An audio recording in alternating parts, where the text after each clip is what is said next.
Hello everyone, this is Silver de la Rosa and I welcome you to On Silver Screen, where learning is interesting. Today, we will talk about tender documentation, and we are at episode 6 of our season 2, Procurement and Tendering. Please support this channel by hitting like on the video and sharing the video to your friends, especially those who are preparing for their APC. Please also subscribe to my YouTube channel and turn on the notification bell so that you will be notified every time I upload a new video. Our objective for this discussion is that we want to have a deeper understanding of the documents and information needed in tendering, and we want to know the documents required by various contract type and procurement routes. The primary reference for this discussion is the RICS Guidance Notes on Tendering Strategies, first edition. Let us begin with tender documents. Let's define what is a tender document. These are the set of documents, including the invitation to tender, and all the list of documents listed therein, issued by the tender committee or client during the tender process. It is worth noting that the chosen procurement route and contract type will affect the compilation of these documents. It is therefore important that a tender document checklist will be prepared prior to compilation of tender documents. This is to make sure that you will not miss out any document, because missing out a document could have an impact on cost and time allotted to tender process. Now, different contracts may use different terminologies to describe the documents issued by the tender committee, but the following general information should be included in all tender inquiries. First, the invitation to tender. This letter formalizes that the contractor is being invited to tender on a project, and it may include the project description, the date of tender return, and the contact details for any queries. Next is the form of tender. This is the form that the contractor signs and returns with their tender proposal in terms of price and program. And it should be noted that some tenders may include different form of tender for alternative proposals. Contract conditions. This may include a commentary on the proposed contract conditions, which may be dictated by bodies other than the client. For example, the contracts or legal department or the founder's lawyer. Now, what are these contract conditions that you can use or you can propose to use? So there are several standard conditions of contract prepared by various bodies such as the FIDIC, NEC, JCT, and so on. So even the government institutions have their own form of contract or contract conditions to be used in their project. Another document that will be issued to tenderers are what we call the instruction to tenderers documents. Sometimes it is also called the conditions of tender. And this document sets out what is expected to be returned by the contractor and by what date. This instruction to tenderers may also include the scoring mechanisms, if applicable, and the applicable questionnaires.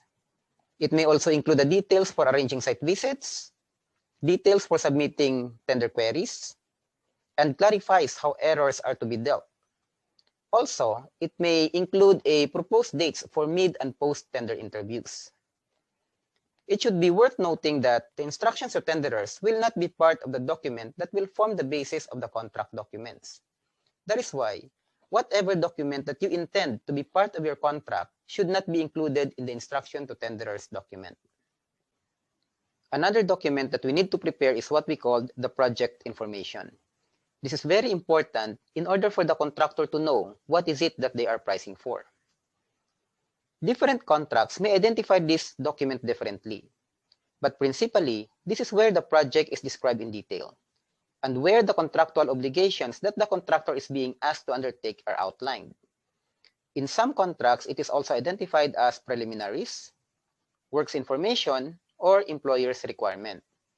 And this document may include but not limited to the following informations: setting the base date, fluctuation procedures, completion strategies, so whether the project will be completed in stages, in phases, will there be any sectional completion, liquidated damages, what is the required liquidated damages or what is the required level of LD, method of payment strategy, how often the contractor will be paid, will there be an advance payment, how much, and performance guarantee strategy. Insurance strategy. So who will purchase the contractor's all-risk insurance, for example? Will it be purchased by the contractor, or will it be purchased by the developer or by the client? Dispute resolution strategy and alternatives. For example, will there be any arbitration, or will you be allowed to proceed with arbitration without passing through mediation process? Collateral warranty requirements and strategy. So will there be any collateral warranty or parent company guarantee, and so on? Level of contractor's design responsibility, if applicable. So this one is applicable to design and build project or project which has a contractor's design portion. And the appendices of key supplemental information and any information that is required to be completed in the contract. The next document that we need to prepare is design information. This document typically includes the design and specification from consultants such as the architect, structural engineer, and services engineer, but may also include any specialist design information that is required for a particular project. For example, the details or design information from the acoustic specialist, lighting specialist, and so on. This information should be presented to the contractor in a clear and concise manner, with cross-referencing to other documents where necessary. A drawing, specification, issue sheet should also be included so that the tenderer has all the necessary information, including the revision status of each document and drawing that comprises the tender documents. Another document that needs to be prepared is the pricing document. This document sets out the way in which the client team or tender committee wishes to review the breakdown of the overall tender prices provided by the tendering contractors. It normally follows the cost plan that has been developed, but preliminaries need to be broken down into more detail. And the types of pricing documents are schedule of works, bill of quantities, schedule of rates, schedule of day work rates, and schedule of preliminaries. It is worth noting that the type of pricing document issued to the tenderers depends on the form of contract and the chosen procurement route, which we will explain on the later slides. Another documents that needs to be prepared and be included as part of the tender documents are the typical appendices. Appendix information should be used carefully and should only include information that will be of benefit to tendering contractors. This may include but not limited to the following informations: health and safety documentation, that is the pre-construction information. Key surveys for the site building, for example, where are the drainage located? Are there any asbestos that needs to be taken care of? Planning permission information, building control documentation, proposed warranty, parent company guarantee, or performance bond wording. The contractor needs to know in advance how this warranty and bonds are being worded, because it might be that they are not able to comply with this requirement or with these wordings. Design responsibility matrix, building condition surveys, and risk register. This will outline the risk that the tenderers are expected to take on. It is worth noting that to include unnecessary information in the appendices will only serve to confuse the tenderer and may ultimately lead to their withdrawal or the request for an extension of tendering timeline. Serious consideration should be taken care in putting up these appendices. You might be tempted to throw all the information that you have to the tenderers in fear of missing out certain information, but this practice will not benefit the tender committee. Let us now talk about the tender documents required by various procurement routes. If you want to know more about procurement routes, please visit my previous video, Season 2, Episode 1, where I talk about procurement strategy.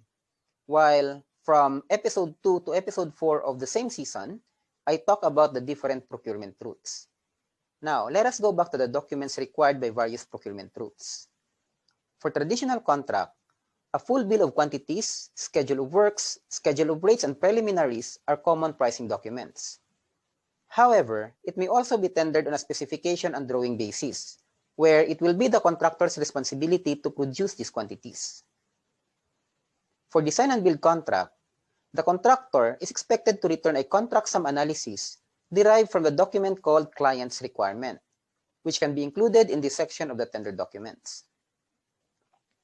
While for the term contracts or tenders for frameworks, the pricing document may include schedule of rates, which can be used to draw down work as required.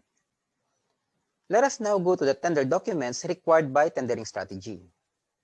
For a two-stage tender, the contractor will generally not be required to price for the cost of works, but will be required to price for preliminaries. The pricing document should therefore include a format for preliminaries to be priced.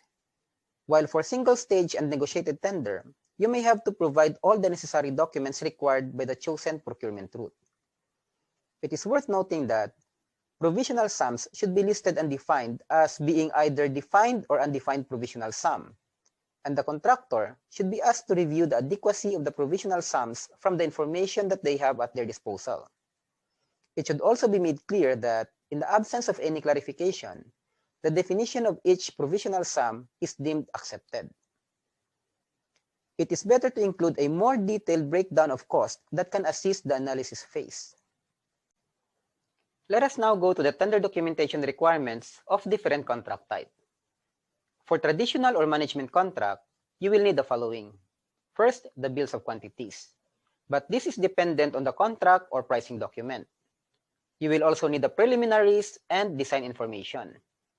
While for the traditional contract with contractor's design portion, what you need is basically the same as the requirement for traditional contract, but on top of that, you will need the employer's requirement for the contractor's design portion. While for the design and build contract, what you need is the employer's requirements. For NEC contract, it will depend on the option, but generally, you will need the works information, site information, and contract data part 1. Join me next on Silver Screen as we discuss about the tender process. Please support this channel by hitting like on the video, sharing the video to your friends, especially those who are preparing for APC. And if you haven't done yet, please subscribe to my channel and turn on the notification bell so that you will be notified every time I upload a new video. Thank you for watching and see you next episode.